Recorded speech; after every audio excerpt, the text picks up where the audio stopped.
Now, welcome to Brookline Booksmith Author Event Series. Today, welcoming author Phong Nguyen, joined in conversation by William Pierce. My name is Alex Shafter, and I'm a bookseller at Brookline Booksmith in Brookline, Massachusetts. You may be familiar with our store, in which case, welcome back. It's good to have you back. If this is the first time you're ever hearing of us, welcome for the first time. In any case, it's wonderful to have you as part of our community tonight. So thank you so much for supporting an independent bookstore, as well as a wonderful writer with your presence and your book purchases. Big thanks tonight to our moderator. William Pierce is co-editor of the literary and cultural magazine Agni.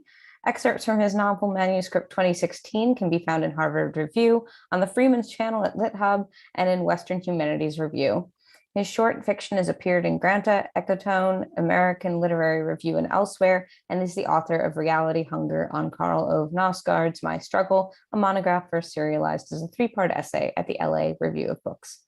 With E.C. Osondu, he co-edited the Agni portfolio of African fiction. So he knows many things, including about the work of tonight's author. So thank you both for being here and bringing your expertise to the conversation. Now, it is my absolute pleasure to introduce our guest author of the evening. Phong Nguyen is the author of 3 novels, Roundabout, an improvisational fiction, The Adventures of Joe Harper, which is the winner of the Prairie Heritage Book Award, and just released Bronze Drum. He's also the author of 2 short fiction collections, Pages from the Textbook of Alternate History and Memory Sickness and Other Stories. He's the Miller Family Endowed Chair in Literature and Writing at the University of Missouri, where he teaches fiction writing. Bronze Drum, his new novel, dives into ancient Vietnam, drawing from history 2 women whose memory and legacy as military and political leaders live large in modern-day Vietnam. The Trong sisters rise up against the encroaching forces of the Han Chinese and not only strive to cast them out of their country, accompanied by a vast female army of their own making, but to take control of the country themselves. Nguyen gives this history its due. It is a deep exploration of not only 2 remarkable historical characters given epic and intimate new life, but flows with the ideas of resistance, cultural memory, and the collective pride and legacy of a people seeking freedom from occupation and tyranny. I'm thrilled to hear him speak about this book today, so please welcome Phong Nguyen. Thank you, Alex. That was a brilliant summary and introduction, and perfectly rendered. You got a voice for radio. That's great. Yeah, she is wonderful. They are wonderful. I am really honored to be here with you, Phong. This is, you mentioned to Alex earlier that your first story was published in Agni. Do you remember what year that was? It was 2006, and it was the title story of the collection, Memory Sickness. Yeah, it was, I had a bunch accepted in a row. I had never before had any accepted, but Agni was the first to accept, so. Yeah. Well, you've been a proud member of the Agni community for us ever since, and it was a real pleasure to be asked to do this and then to read this book. I wanted to say first, you know, what a strange sensation to read a book that's such a kind of historical sweep of a book, and at the same time, you know, despite its battle scenes and its broad scope, it's such a personal book. It's such a patient book. It never feels slow, but it feels very, very patient. It lets effects build, and they build into this absolutely huge screen. You know, just a very big portrait of Vietnam 2,000 years ago. Yeah, the large canvas feel, the epic scope is something that was very intimidating when approaching the writing of this book. And that's kind of why it took me so long. I've been wanting to write this book for decades, and it's only in, I guess I started in 2016, started the writing of it, and it's only been 6 years since, you know, I really felt up to the task or felt the sense of urgency to write it. It comes through in 2 really big ways that you were very ready to write this book. I mean, the one is, you know, I don't commonly come on books that are this well-paced and structured and do so much, you know, and to feel that each time we're moving in time, we're moving where we need to go, and we're moving with real understanding of where things stand. And the other thing is just the way that I think you've captured the language of, these people going through this, the people who I think are what living. helped with the patience that you're describing and the pacing that you're describing is the fact that the trajectory is determined already by historical events, so that I didn't have, as I was writing it, the sense that, oh, I don't know what's going to happen, and I don't know, where it's heading. So I, need to create some kind of artificial crisis or anything like that. I can deal with the reality of these characters, the emotions of these characters, because the trajectory is there, right? The outline is there in terms of events that is determined by history, and so I think that helped quite a bit. Would you like to read the prologue to us now? Yeah, sure. Yeah, I'll read the prologue, and the prologue is written in a slightly different voice from the rest of the novel.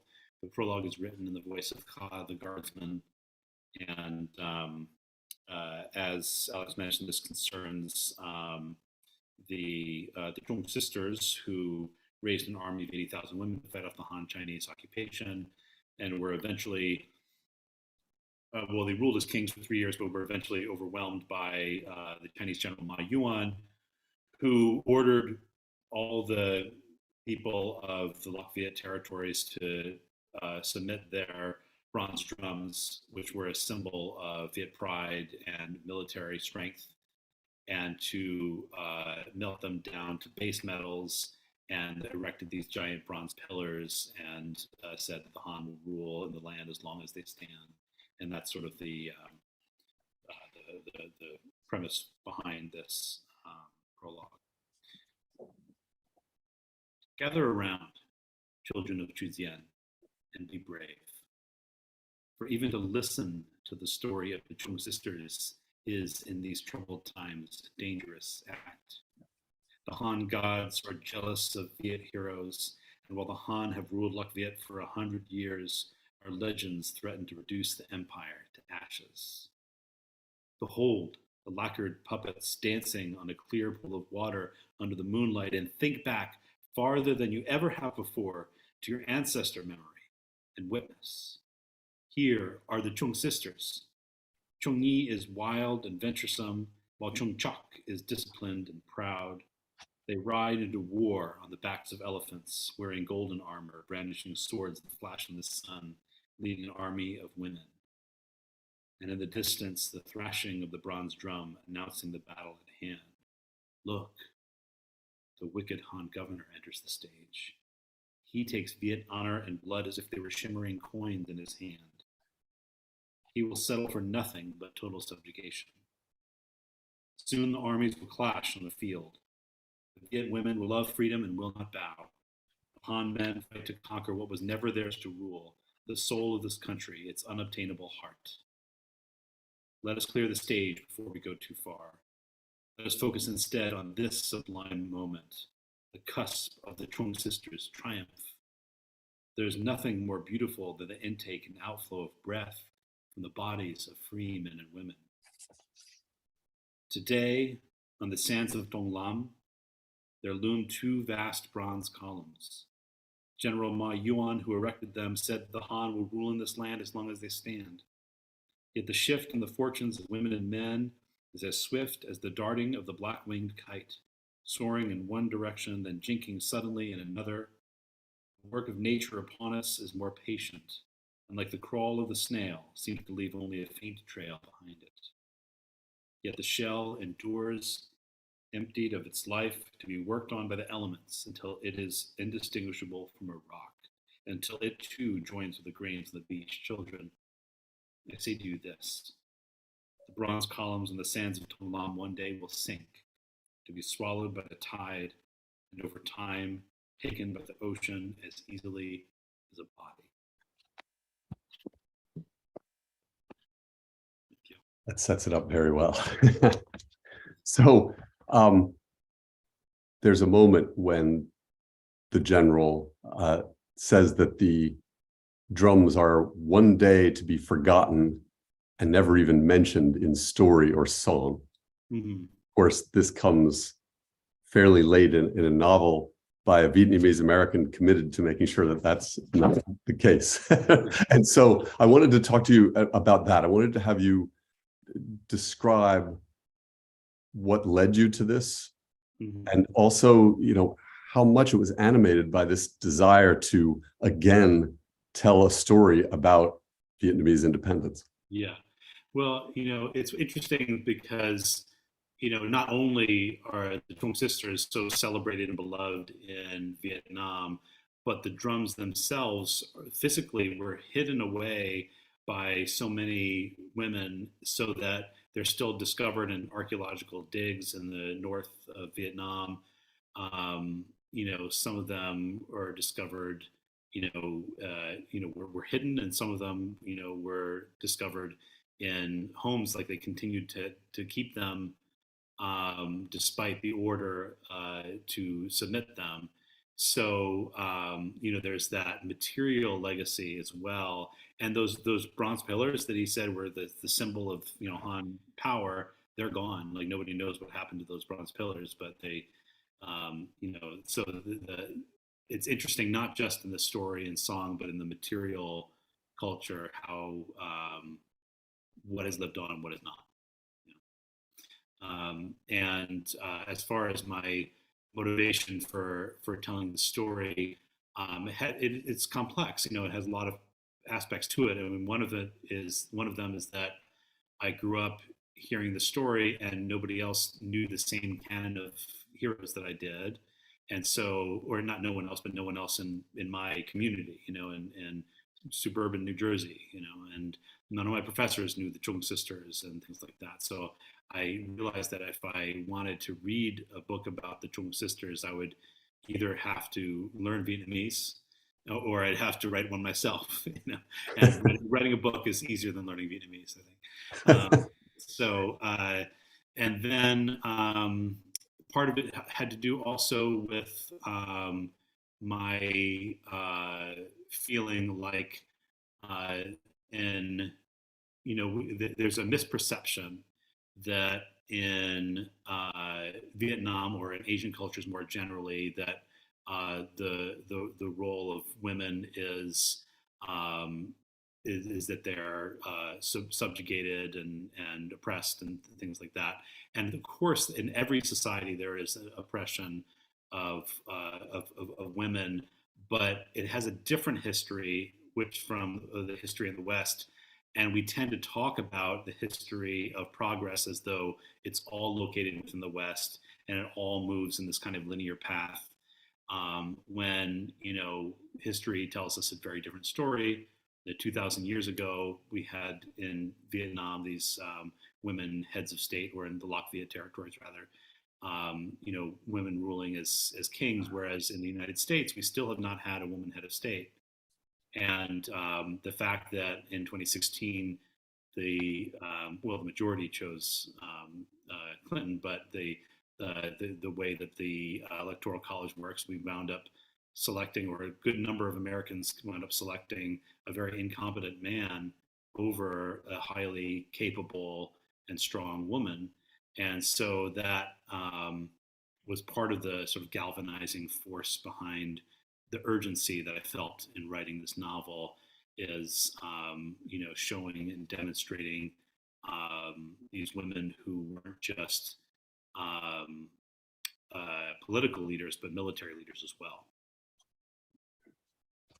So how much of the history is known in the oral tradition? I mean, were the armies that they marshaled two major times made up of women? Do we pretty much know that in terms of consistency of the oral tradition? Right. So there's a lot to be said there, and the first thing to say is that in sort of the language of the publicity, it's sort of come around to sort of talking about it as an oral tradition.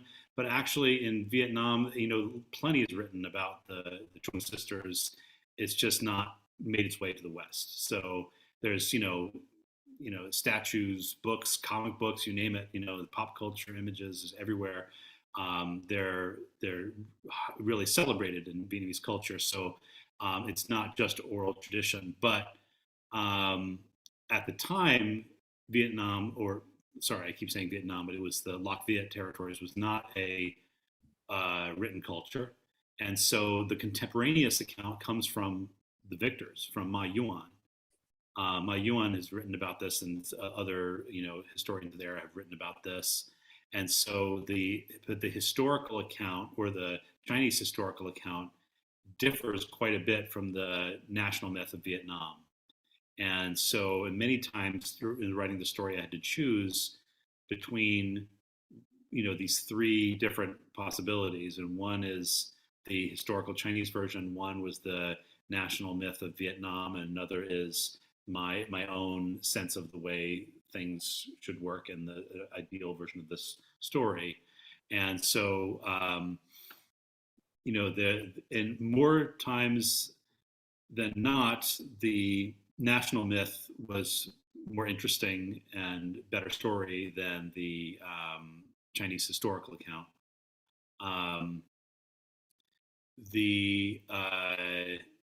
So yeah, as far as the whether we know for sure that all the 80,000 were women,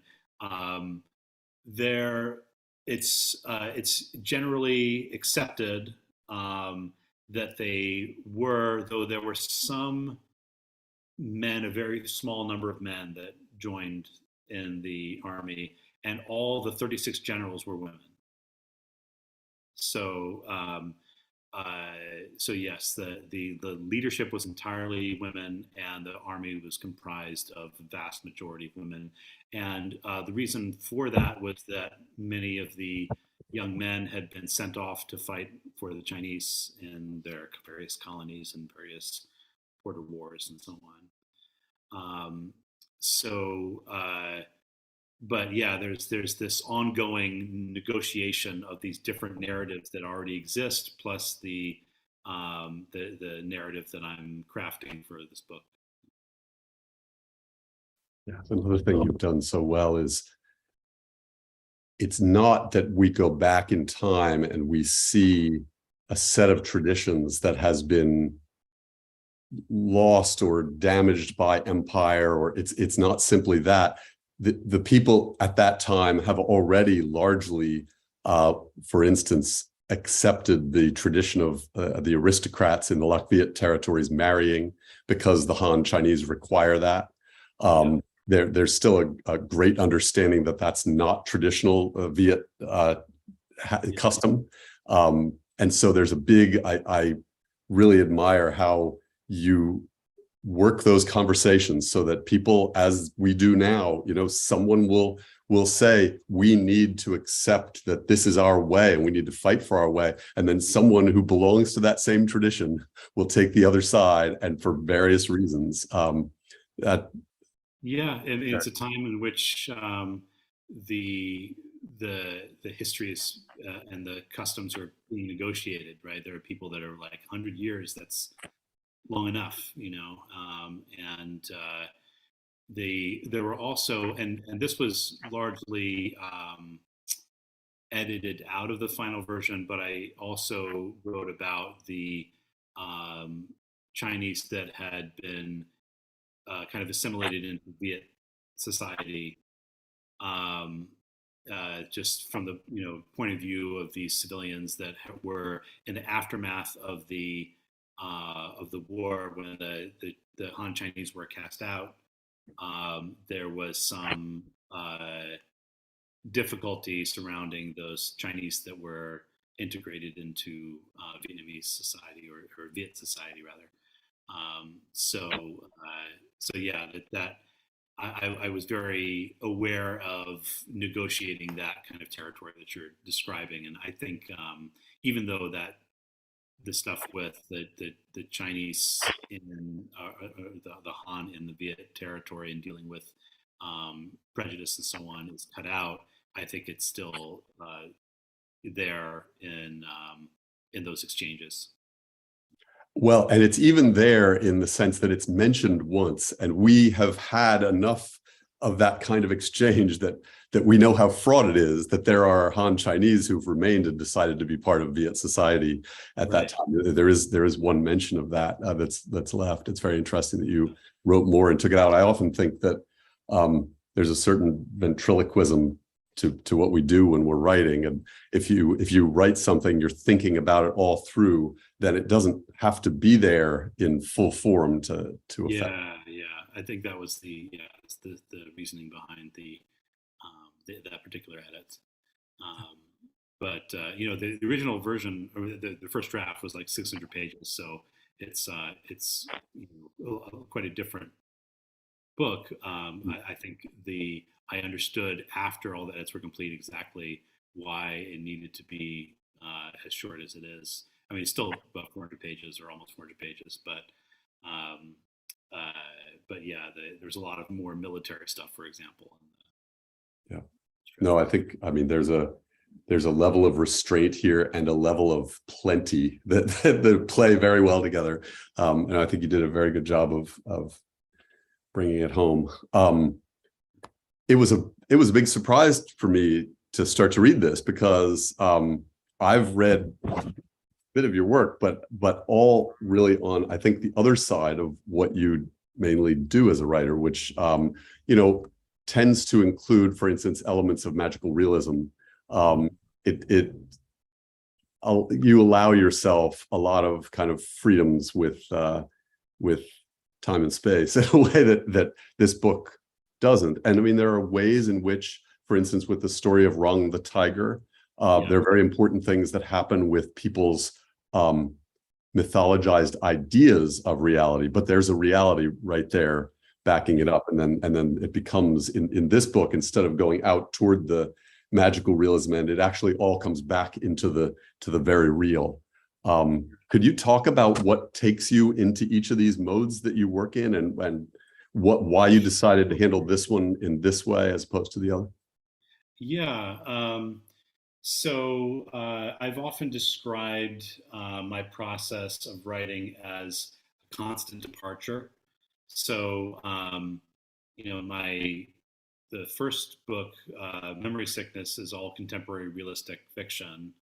The pages from the textbook of alternate history, it's obviously within this sort of other genre that has a sort of well-worn path of its own, of alternate history stories.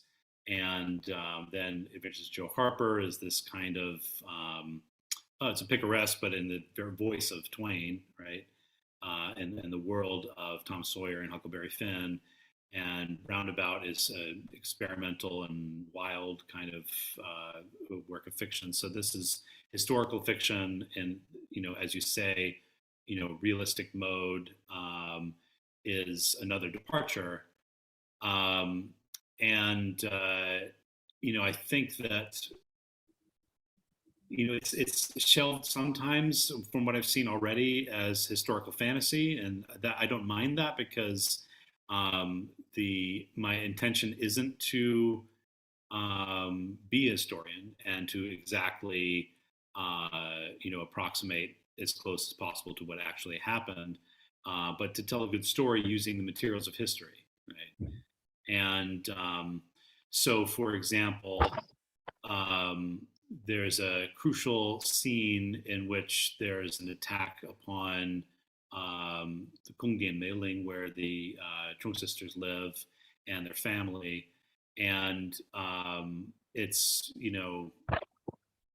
a scene that only works because the Chung sisters are there. As far as we know, in the historical account and the mythic account, the Chung sisters weren't there to witness it. But I couldn't have told this story in that way, and that without that scene in it. And so, all those things happened, but they happened in the absence of the Chung sisters. But in order for it to have the dramatic effect it needed, the Chung sisters had to be there. So there are, there's some moments that I allowed myself to say, you know what, the story requires this, even if the history wasn't exactly in this way. So I don't mind it being shelved as historical fantasy. But as you point out, there's not, magical realist things happening. There are some very, heroic and improbable feats. There are moments of, where it could be interpreted through a spiritual lens. But I think it would be very easy to make it kitsch with this story to fully embrace the magical realist side of things, only because I know that that's how they're sometimes represented in pop culture in Vietnam. And, they're also not just sort of revered like as saint-like figures, but they're, literally worshipped by some people in Vietnam. So they are like deities. And so it would be too easy, I think, to take it into that kind of territory where they have no flaws and they are just, these perfect beings. And what fun is it to read about perfection, Right. Right. Very true.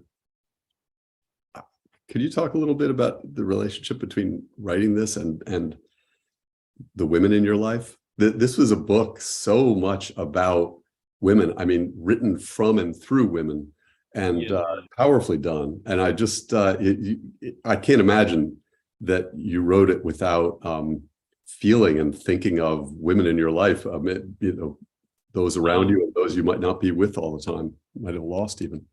Yeah. I think it was important in writing these characters to think of them as Chung Chok and Chung Yi, these individuals with these traits and qualities and histories and so on, and not think of them at arm's length as, oh, these are women like other women. You know what I'm saying? It's sort of, for me, it was a process of, well, consciousness is not gendered, right? So they'll be more real to me and others if I see them from the inside out rather than from the outside in. And so thinking of them as sort of selves with all the contradictions and complexities that implies, and also think of them in relationship to one another as siblings, and the way that in a sibling relationship, certain qualities become accentuated because they contrast with your sibling.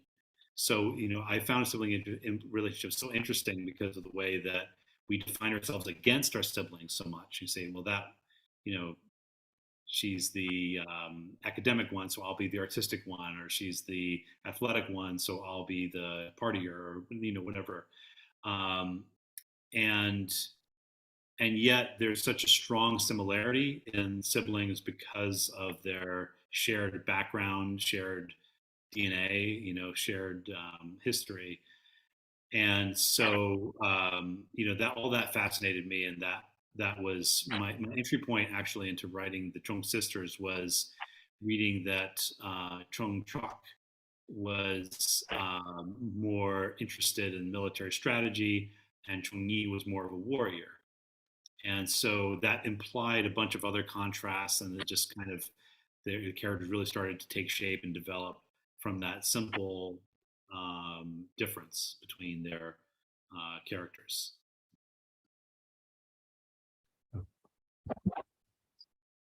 You have several stories in the book that feel to me like the story, maybe this isn't true, you can correct me, but they feel to me like the stories that you have brought to this, as opposed to things that were already associated with the Trung sisters in the history and in the lore.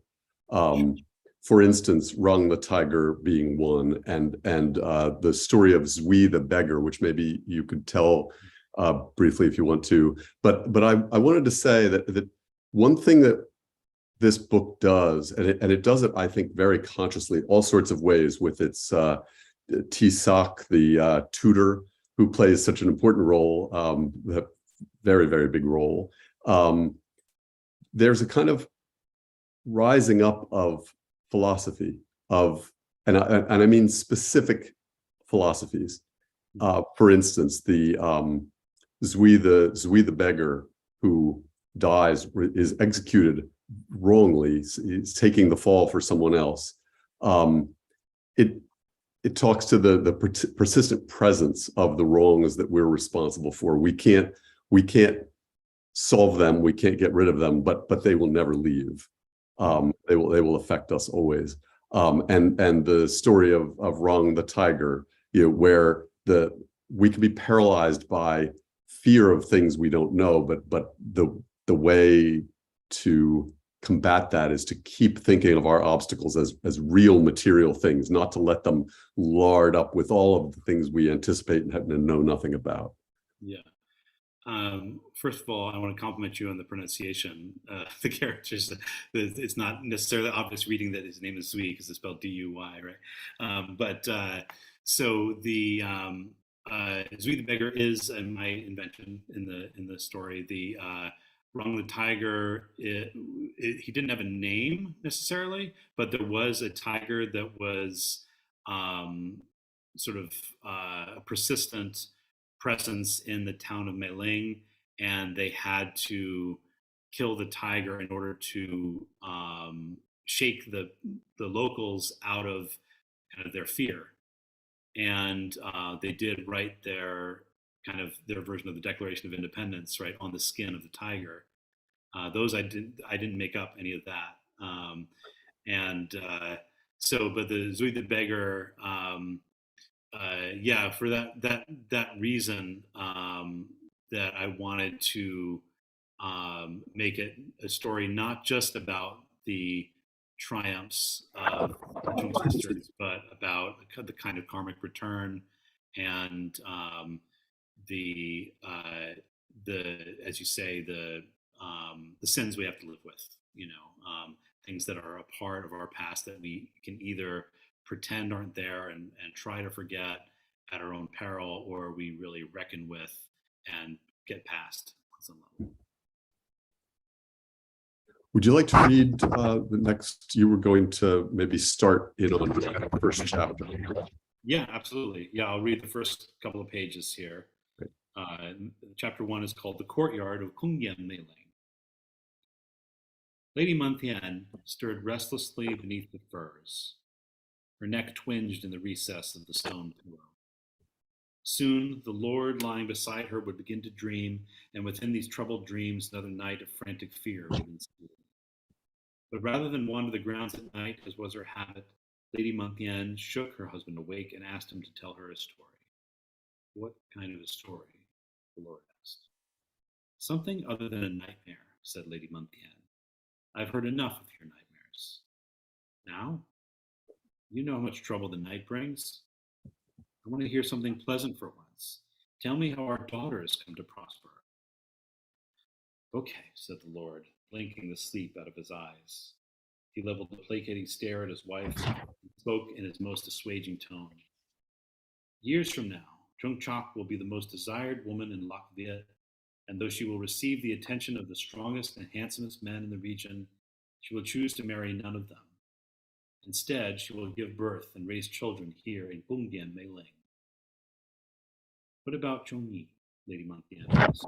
Well, Ni is skilled at horse riding, so she will join the army, and rather than starting out as an officer, she will train cavalrymen until she learns enough discipline and responsibility to become a leader.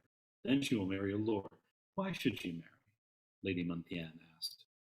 He is too wild. She needs the taming influence of a husband, the Lord said.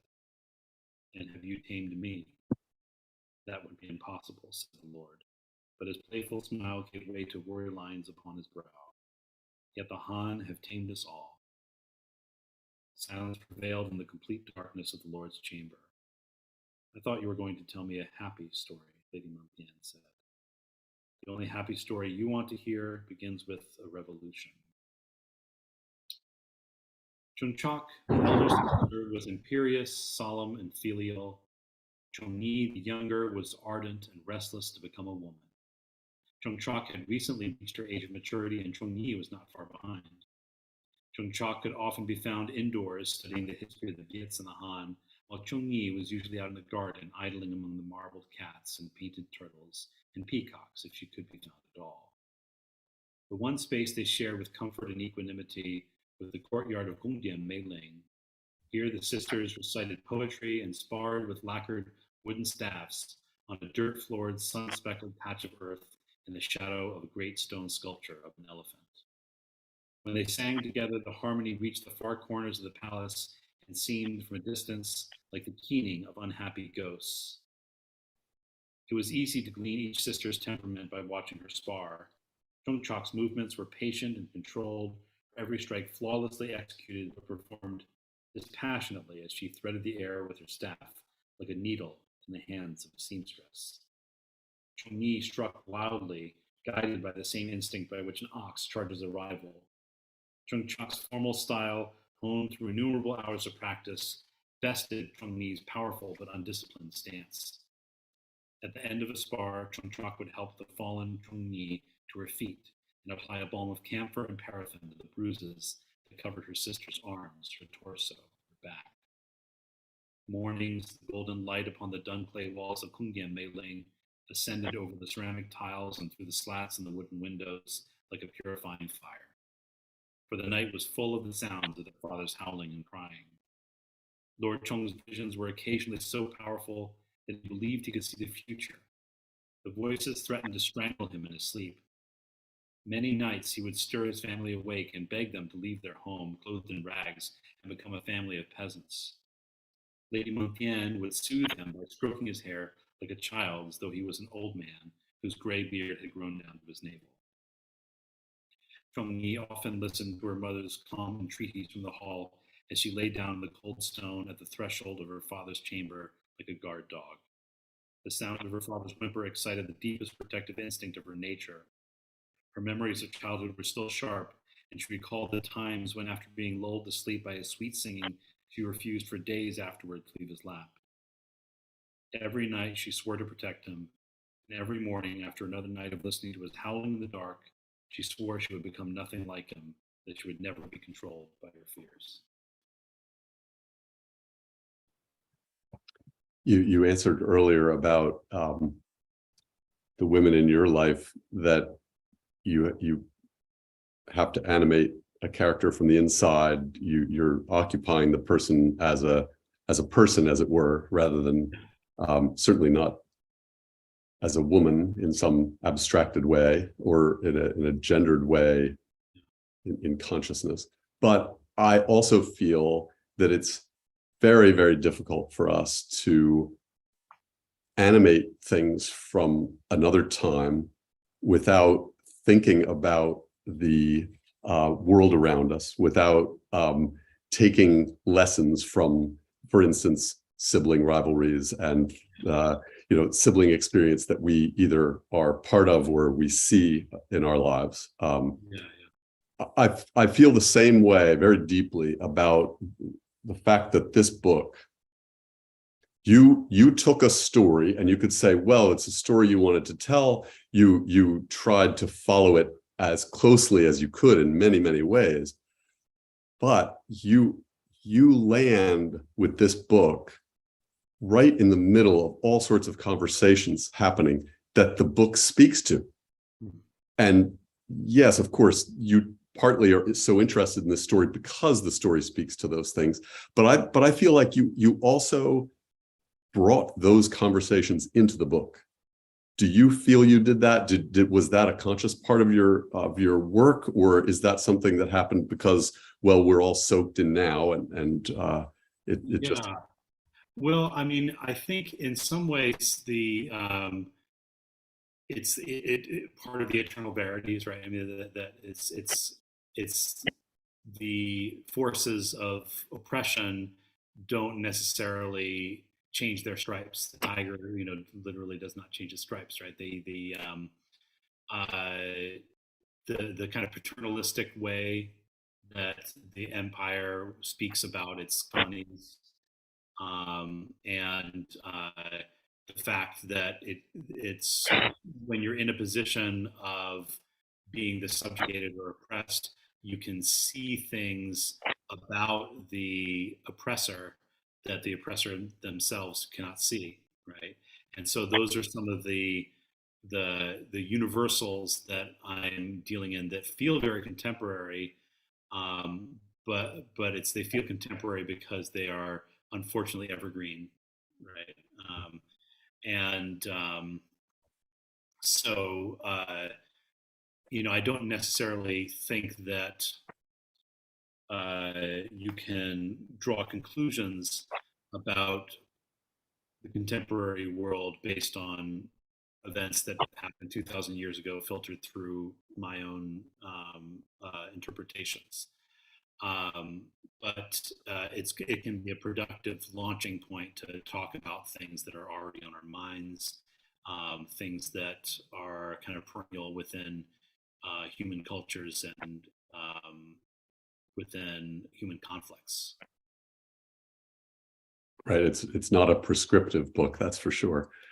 Even with all of the moments of aphorism and philosophy that come up because of the tutor. So is aphorism a feature of Vietnamese culture? Is that a particular thing, or is that something that you wanted to bring in?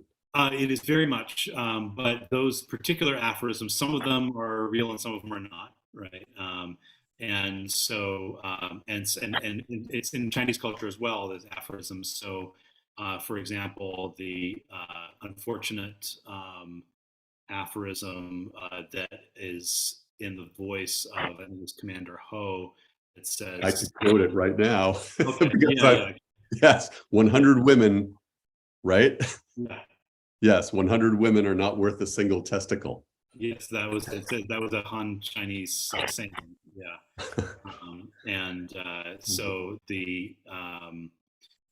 so some of the aphorisms are real, the Chinese and the Viet ones, but a lot of the things that Tisak are saying are things that are just kind of showing that he has kind of a prescribed and default mode for everything, as most teachers do, right? You have like your toolbox and you draw from that toolbox all the time. And so TSOC does that quite a bit. And so that's kind of the reasoning behind that. Actually, when he enters the scene, he arrives at the palace. Ka, the guardsman, starts making fun of his way of speaking right away. He mocks the aphorisms. So there's definitely a lightheartedness to it also. I want to say first to the audience that we'd love to have questions. So you put questions in the Q&A, specifically not in the chat.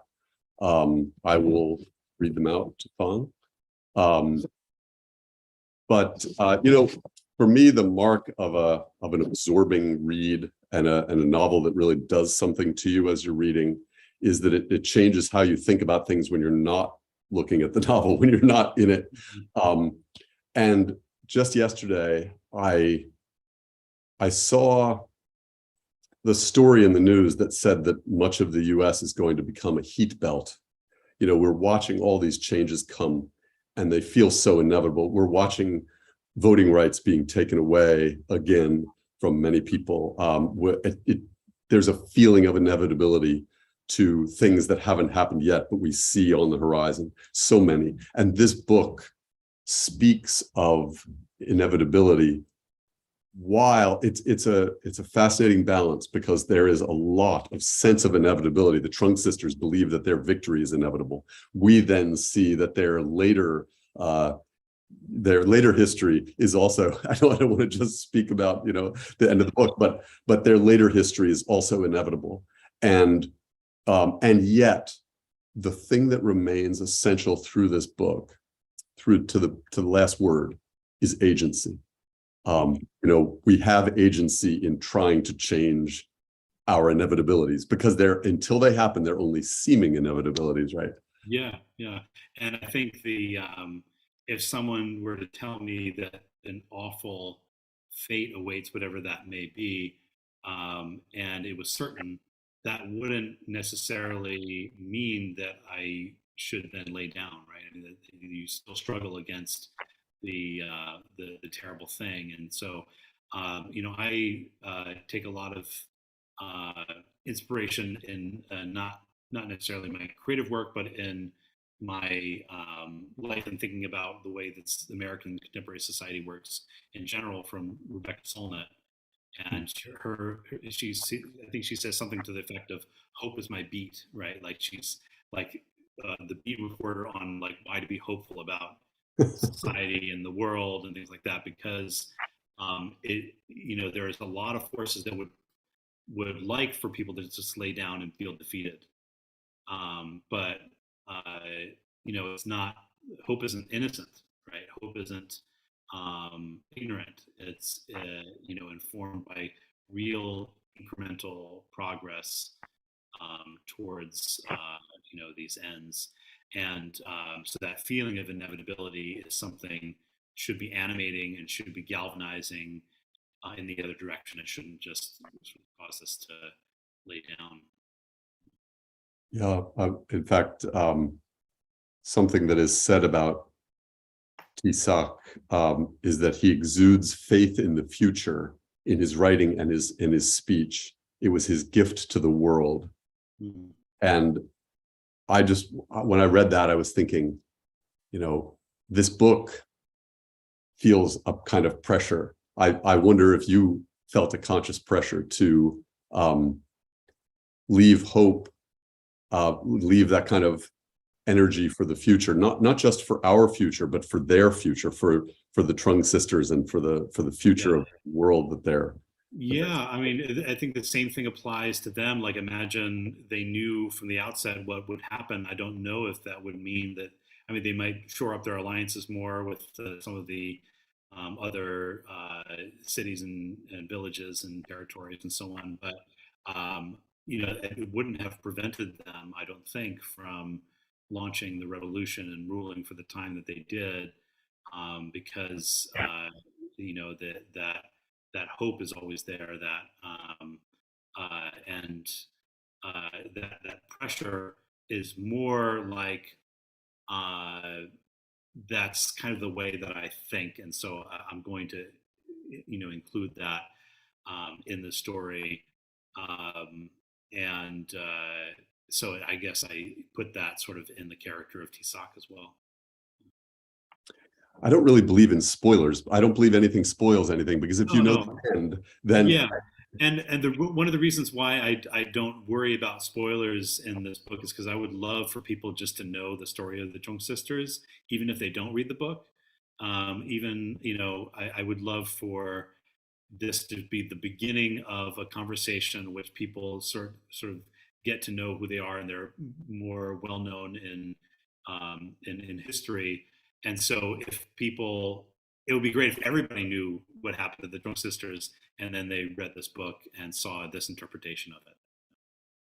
Well, and they also know that, you knew the ending when you started writing this book, and therefore surprise, the old saying for a writer, surprise has to come from somewhere. So if you know the ending when you start the book, surprise has to come to you in other ways. Well, I like what Michael Cardos says also about the overinflated balloon effect, where if something's going to happen, you're just bracing yourself for it, and the balloon, it's going to pop, and yet you're still sitting there like, ooh, and so I sort of milk that, I think, for this novel. Sure.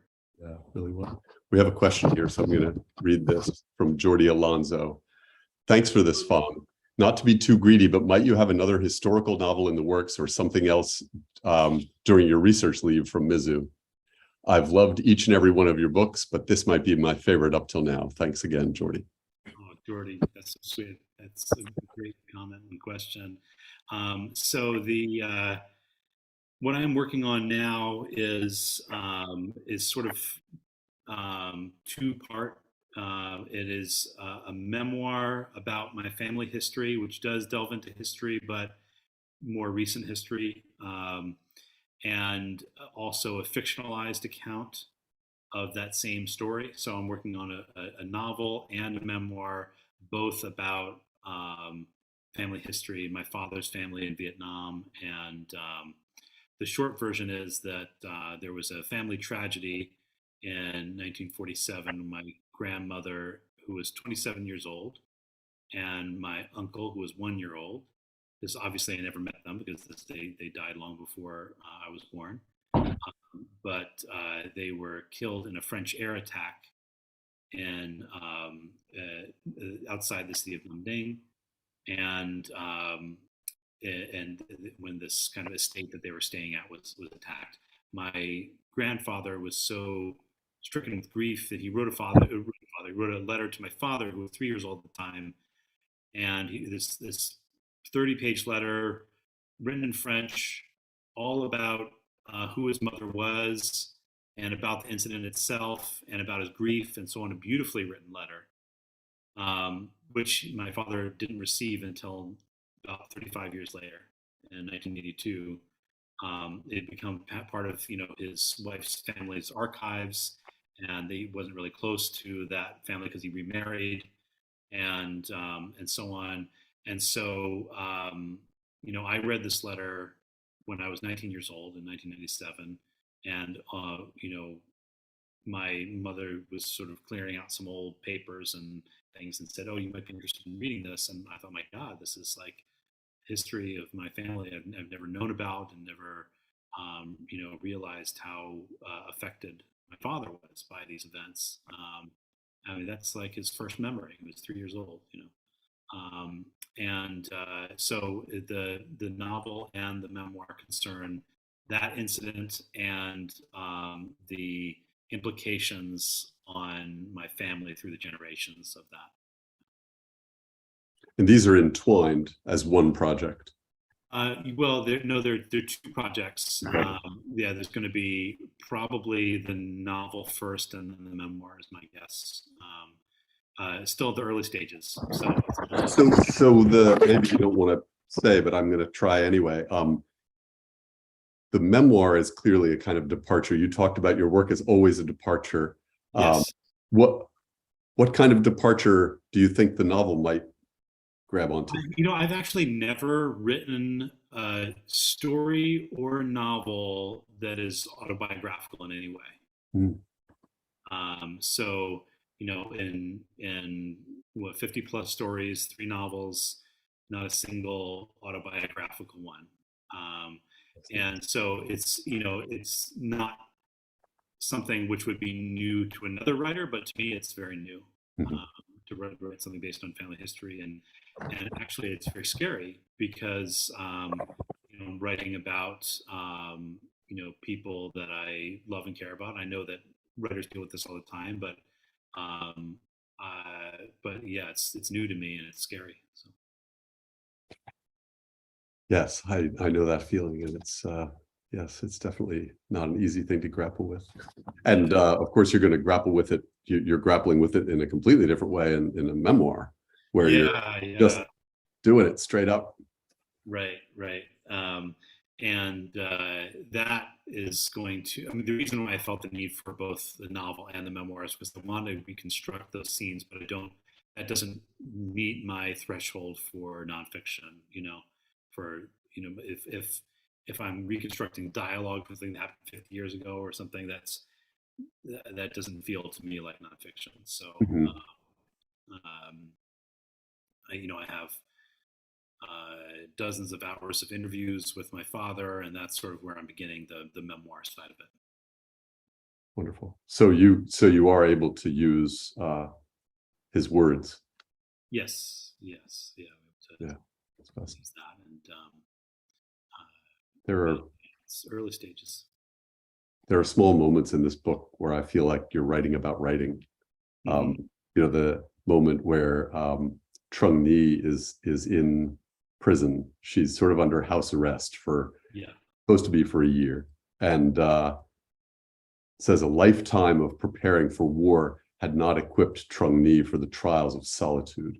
Right. And the way that arrives, and given who Trung Nhi is, it almost seems like she hasn't encountered herself up till now in that deeper way. Yeah, absolutely. Yeah, that's I hadn't thought about it in those terms, but that's absolutely true. And writing the kind of depth with which you have to encounter your isolated self, right? Yeah, that's interesting. The other thing I wanted to be sure to mention is that this book, for all its humor and its pleasures, it also there's real grief in it. There's the grief of loss of the independence of the Lac Viet territories. We do not want that to happen when it happens. There's also just the loss that individual characters feel, and they feel it. It hits us hard. It hits them hard. It happens to several of the key characters, if not all of them. Yeah.